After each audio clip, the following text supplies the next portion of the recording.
वैसे तो पत्नियां पति से लड़ने के लिए बदनाम हैं। उन पर कई जोक्स भी बनते हैं, लेकिन आज की कहानी में कभी न खत्म होने वाली लड़ाई का छोटा सा सोल्यूशन ढूंढा है। रीना की शादी गौरव से होती है। गौरव उम्र में रीना से बड़ा होता है, तो उसकी आदतें और उसका रहन सहन भी रीना से कहीं ज्यादा परिपक्व होता है। देखो गौरव, कैसी है ये ड्रेस?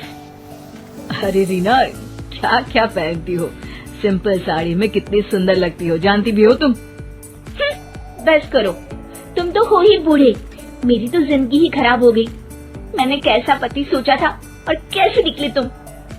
अरे रीना, बात बात पर लड़ा मत करो। रीना पैर पटकती वहाँ से निकल जाती है। अगले दिन गौरव जब घर आता है, क्या है, जब से आए हैं पेपर ही पढ़ रहे हैं, कहीं घूमने नहीं चलना क्या? अरे यार, मैं थक गया हूँ, जरा टीवी का रिमोट देना। कैसे इंसान हो तुम?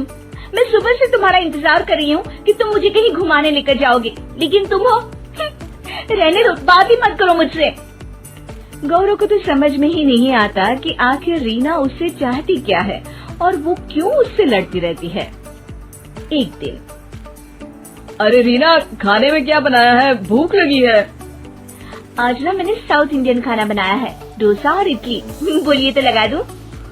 अरे सांभर के साथ चावल दे दो ना, तुम्हें तो पता है इन सब चीजों से मेरा पेट नहीं भरता।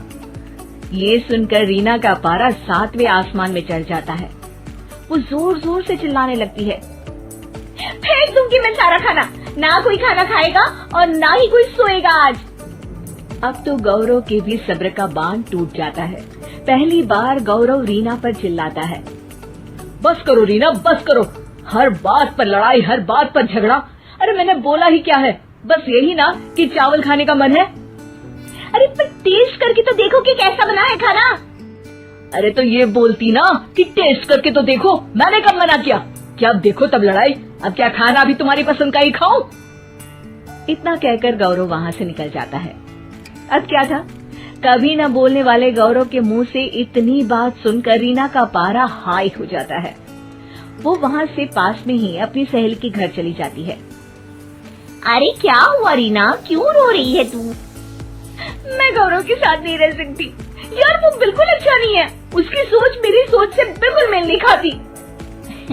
अरे ये तो भगवान ने नियम बनाया है, पति पत्नी कभी भी एक दूसरे के जैसे हो ही नहीं सकते। कहते हैं ना, दोनों गाड़ी के दो पहिए होते हैं। वैसे हुआ क्या है ये तो बता। अरे तू तो जानती है ना मैं कितना बोलती हूँ, और वो तो कुछ बोलते ही नहीं। तो समस्या ये है? अरे नहीं यार, तो फिर समस्या क्या है? यार मेरे जैसा खाते नहीं, मेरे मन लायक पहनते नहीं, कुछ न बोलना, हमेशा अपने ही ख्यालों में रहना। यार शादी की है, एक दोस्त की तलाश थी, ये तो बस ऐसा है कि जिंदगी खत्म होने का इंतजार कर रहे हैं। अच्छा, तो तुझे शाहरुख खान जैसा पति चाहिए जो बाइक में शर्ट खोलकर घूमे या फिर पत्नी के साथ रास्ते में गाना गाए? शायद हाँ, लेकिन वो तो फिल्मों में होता है ना। अब तेरे पति को ही देख ले, कितने हंसमुख हैं, जब देखो सबके बीच आकर सबसे बातें करते हैं, मस्ती मजाक, और ये एक कोने में बैठे रहते हैं या फिर अपने कमरे में ही बैठे रहते हैं। अगर मैं कहूँ कि मुझे तेरे पति जैसे लड़के अच्छे लगते हैं, गंभीर, सुलझे, कम बोलने वाले, तो? अरे क्या बात कर रही है, ये भी किसी को पसंद होगा क्या? क्यों नहीं, मुझे नहीं अच्छा लगता। वो मेरी किसी भी सहेली के सामने आकर मजाक करने लगते हैं, हर वक्त बोलते रहते हैं। अरे मर्द तो शांत ही अच्छे लगते हैं। अब तो रीना के पास बोलने के लिए कुछ नहीं था।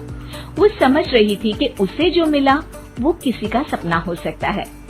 तभी उसकी सहेली उसे कहती है, देख रीना, कभी दो संतों को बात करते देखा है, शांति से एक दूसरे के सामने बैठे रहते हैं, दोनों बात नहीं करते लेकिन फिर भी एक दूसरे को समझ जाते हैं।